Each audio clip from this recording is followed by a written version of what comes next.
მინდა ძალიან მოკლედ გამოვეხმაურო ბაქოში შაჰდენიზის გასათენთან დაკავშირებით დადებულ შეთანხმებას, ხელშეკრულებას უკვე. უნდა გითხრათ, რომ საზეიმო არაფერია აქ. 5%, რაც საქართველოს ერგება ამ საქმიდან, არის ძალიან ცოტა იმასთან შედარებით, რაზეც იყო ლაპარაკი თავის დროზე შევარდნაძის დროსაც ჯერ კიდევ, აი ამავე პარტნიორების მონაწილეობით 10-11%-ზე იყო ლაპარაკი და მეც და ოპოზიციის ბევრი წარმომადგენელი ამას ვაპროტესტებდით, რომ ეს ცოტაა. დანამდვილებით შემიძლია გითხრათ, რომ სააკაშვილის დროს პირველ პერიოდში მისი საქმიანობის როცა ჯერ კიდევ დადიოდა რუსეთში, რუსები გვთავაზობდნენ ერთობლივ ექსპლუატაციაში 25%-ს. მათი გასადენის. ამის არა, ხო, იმათი არის ეს პერპენდიკულარულად ჩამოდის ჩრდილოეთიდან სამხრეთზე. ამიტომ 5% მე ვფიქრობ, ძალიან ცუდად ვაჭრობთ ჩვენ და ეს არის იმის ბრალი, რომ ითვლება, რომ ჩვენ ალტერნატივა არ აქვს. აი როგორც რუსები გვექცევიან, ხო, რომ სხვა გზა არ გქონდეს და იძულებული გავხადონ დავეთანხმოთ ნებისმიერ მათ პირობას, რასაც სომხებს უკეთებენ მაგალითად რუსები. ახლა ჩვენ მეორე გვიდროსობაში გადავარდით, რომ რასაც გვეთქვის დასავლეთი, იმას უნდა დავთანხმდეთ უპირობოდ. 5% არის მინიმუმი იმისა, რაც კი შეიძლებოდა გაკეთებულიყო ამ საქმეში. ამიტომ ყველა შემთხვევაში ყოველთვის უნდა გქონდეს ჩვენს ქვეყანას აქვს არჩევანი და ალტერნატივები განსხვავებით ზოგიერთისაგან, მათ და სამწუხაროდ და ჩვენ და საბედნიეროდ და ამას უნდა ვიყენებდეთ. მე მესმის ახლა დასავლეთის ამოცანა ევროპის განსაკუთრებით რომ მოხდეს როგორც ამობენ დივერსიფიკაცია ევროპის ენერგომომარაგების და რუსეთისგან დამოკიდებულების შემცირება, იმიტომ დიდი ეს დამოკიდებულება სწორედ ენერგომატარებლების თვალსაზრისით, მაგრამ ეს იმას არ ნიშნავს, რომ ეს ყველაფერი ჩვენს ხარჯზე ხდებოდეს რა. ნამდვილად არ ნიშნავს. ამიტომ დიდად არ ვიზეიმებდი ჩვენი მთავრობის ადგილზე ამას და ცუდი სიტყვა არ არის ვაჭრობა რა და ჩვენც უნდა მივეჩვიოთ ამას. როგორც ახალ ეკონომიკურ პირობებში ყველანი ინდივიდუალურად, ისე სახელმწიფოც ყველა ვაჭრობს. კაი უცნობენ ხოლმე და არ ამბობენ, მაგრამ სინამდვილეში იგივე ევროპა, ხო ჩვენ ვაჭრობას არ ვაპირებთ უკრაინასთანო, განცხადებები გახსოვდა. ეხლა ამერიკა ცალკე რაღაც წინადადებებს თავაზობს და ევროპაც კომერციულ სესხებს მიცემს თურმე უკრაინას. ამიტომ ვფიქრობ, ეხლა გადახედვა არ ვიცი ამისი ამდენად მოესწრება და ვერ მივაძებნე თვალი და ხა რომ მეთქვა მანამდეც ალბათ გავლენას ვერ მოვახდენდი ამაზე, მაგრამ მე მინდა რომ ჩვენმა საზოგადოებამ ამიერიდან ყურადღება მიაქციოს ხოლმე ასეთი პროექტებში საქართველოს მონაწილეობას. ყოველ შემთხვევაში საფასურს რის პასათაც ჩვენ ამაში მონაწილეობთ. 5% ძალიან ცოტაა. სულ ცოტა ორჯერ სამჯერ მეტი შეიძლება დავა. თორე 25% მარტო აი რასაც რუსები გვთავაზობდნენ, სულ რომ აღდგეს საქართველოს მთელი მრეწველობა, რაც საბჭოთა პერიოდში იყო, ნახევარი და არც კი დაჭირდებოდა, ნახევარს გავყიდით აქეთ. ეს ერთი, მეორე, რაც შეეხება მერაბიშვილის განცხადებას. ამას სხვადასხვანაირი ინტერპრეტაცია მიეცა, მათ შორის პრემიერ-მინისტრისაგან და უნდა გითხრათ, ცოტა გულუბრყვილოდ ჟღერდა ეს განცხადებები და უფრო სერიოზულად უნდა მოკიდება. მე ვარაუდობ, მე არ ვიცი რა მოხდა სინამდვილეში. ყველა შემთხვევაში მე ვფიქრობ, ხელისუფლებამ აი ესე მხოლოდ ინტერვიუების დონეზე კი არ უნდა დაგვარწმუნოს, არამედ ჩვენს და საზოგადოებას ქვეყნის შიგნით და ქვეყნის გარეთაც უნდა დაარწმუნოს, რომ ეს ასე არ იყო. ის რომ ნაციონალები ასე იქცეოდნენ და იქცეოდნენ ნამდვილად თავის გასამართლებლო საბუთად არ ყოფნის არავის. იმიტომ რომ ჩემი ვარაუდით ეს ემსახურება ერთ მიზანს, რომ იგივე ევროპას ხელი შეუწყოს აი ტიმოშენკოს კომბინაციის გათამაშებაში, რომ აი უკრაინას როგორც ეთამაშებოდნენ ტიმოშენკო გამოუშვით, თორემ აი ასოცირების ხელშეკრულება შეფერხდება და ხელის დაბანას უწყობს ხელს, რომ კიდე ჩვენი ბრალი გამოვიდეს ეს. ეხლა რით დამთავრდა იქ ეს თამაშები ჩვენ ვნახეთ, უზარმაზარი ქვეყანა არის ჩვენ ხო ჩვენთან შედარებით უკრაინა და იძულებული გახადეს პრინციპში წასულიყო კომპრომისზე კი არა, სერიოზულ უმჭიდროეს თანამშრომლობაზე რუსეთთან.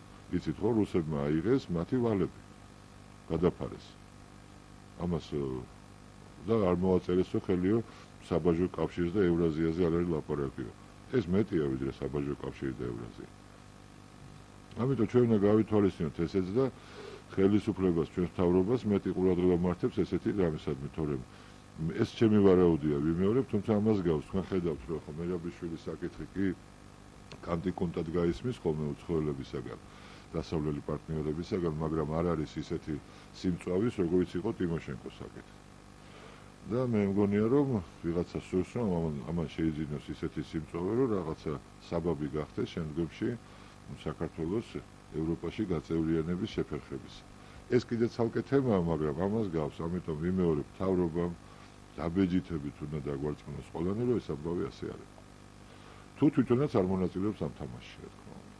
ეს უკვე გამოჩნდება, არ დაიმალება. არის დაფარული, რომელი არა გაცხადდეს ნათქვამი ახალ აღთქაში, რომელსაც მე მგონი ნაკლებად იცნობენ დღევანდელი მთავრობის წევრები. არ ძველი მთავრობისა იცნობდნენ სამწუხაროდ ახლებიც. ეს მეორე და მესამე ძალიან მოკლედ. კიდევ ერთხელ მინდა დაუბრუნდე, იმიტომ რომ ეს არის ძალიან მნიშვნელოვანი თემა თვითმმართველობის კანონი.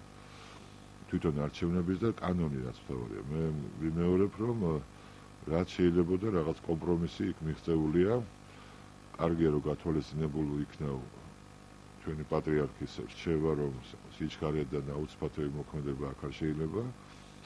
მაგრამ დარჩა მაინც აი ბუნდოვანება. მე ვცდილობ კიდევ ვაგრძელებ ამის მცდელობას და წარუმატებელ მცდელობას, რომ რაღაცნაირად ჩამოვაყალიბო რა ითვალისწინებს ეს კანონი მწყობრად ჩემთვის და სხვასაც უთხრა, რომ რა არ მომწონს, არ მომწონს უპირველეს ყოვლისა ბუნდოვანება მისი და გაუგებრო.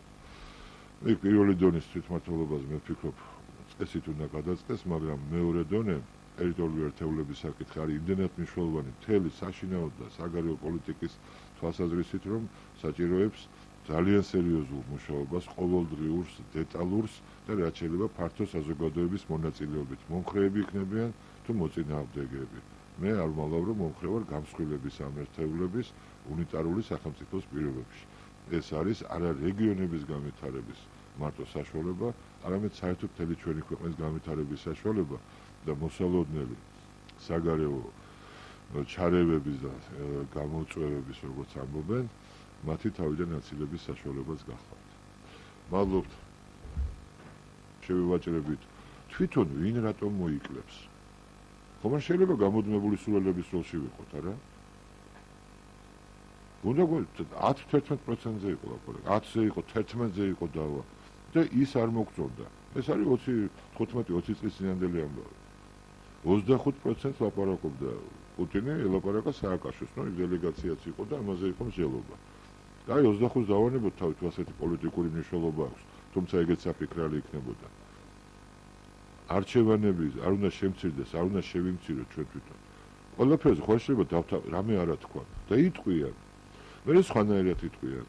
შენ თუ დაარწმუნებ, დაგეთანხმებიან. დასავლეთს ეს ერთი თვისება აქვს რა. მასთან კამათი შეიძლება, არგუმენტაცია შეიძლება, ისინი რეალობას ანგარიშს უწევენ და თუ პარტნიორობაზე და მეგობრობაზეა ლაპარაკი, ხო? თავი გვაქვს გადადებული, რომ ლამის რელიგიად იქცა აქ ჩრდილოატლანტიკური სივრცე და ევროკავშირი. მე ჩვენ არ ვაფასებთ რა ჩვენ თავს, არავინ არ დაგვაფასებს. ის რომ თითოეულ რაღაც გადაცემაში Discovery Channel-ზე და სხვაგან რაღაც დადებითად მოიხსენიებენ ჩვენს ქვეყანას და ხალხს, ეს ისედაც მოიხსენიებენ. პრობლემა არ აქვს. ეს ლამაზი ქვეყანაა, ეს კარგი ხალხია, მას დიდი ისტორია და კულტურა აქვს. ჩვენ რას ვაკეთებთ? რამდენად ვიყენებთ? იმას, რაც ჩვენ გვაქვს, რაც არის ულევი მადანი. ოქროც ამოიწურება, გაზიც, ნავთიც, ნახშირიც და რკინაც ყველგან. მაგრამ ის მდებარეობა, რაც ჩვენ გვაქვს, სულ უფრო და უფრო აქტუალური გახდება. რაც უფრო მეტად დაუკავშირდება მსოფლიო ერთმანეთს. ჩვენ არაფერი, 5% შესანიშნავი შედეგია, ასე გონია. დიახ. არა, თავრობამ უნდა დაიწყოთ, დიახ, უნდა დაგვარწმუნოს. მე არ მგონია რომ ასე იყო, სიმართლე გითხრათ, არ ვიცი. ხო? მაგრამ უფრო დამაჯერებელი უნდა მოიხსნას საკითხი რა. უნდა მოიხსნას საკითხი.